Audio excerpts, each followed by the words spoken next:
ទំនប់30កញ្ញា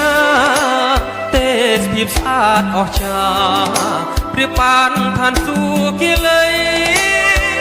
មានភ្ញៀវទេសចរកំសាន្តទាំងប្រុសទាំងស្រីចិត្តសប្បាយពេកក្រៃ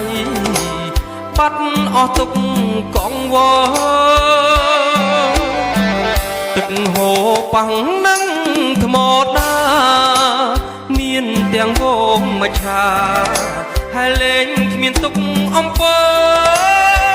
ខ្ញុំសែនអរក្រៃ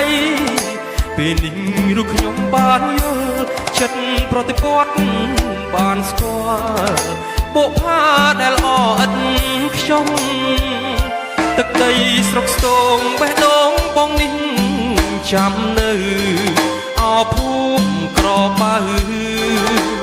អ្នកគឺជាមេបាភូមិព្រះដំរីជាលៃរុងរឿងអង្គចាមានអស់លោកអ្នកតាជួយធ្វើជាសាងសី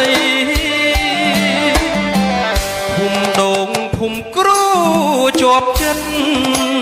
បងបានជួបវមិត្តស្នេហ៍ពិតមិនកាល័យ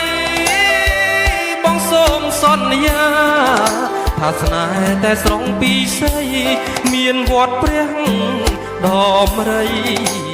ជាសាក្សីស្នេហ៍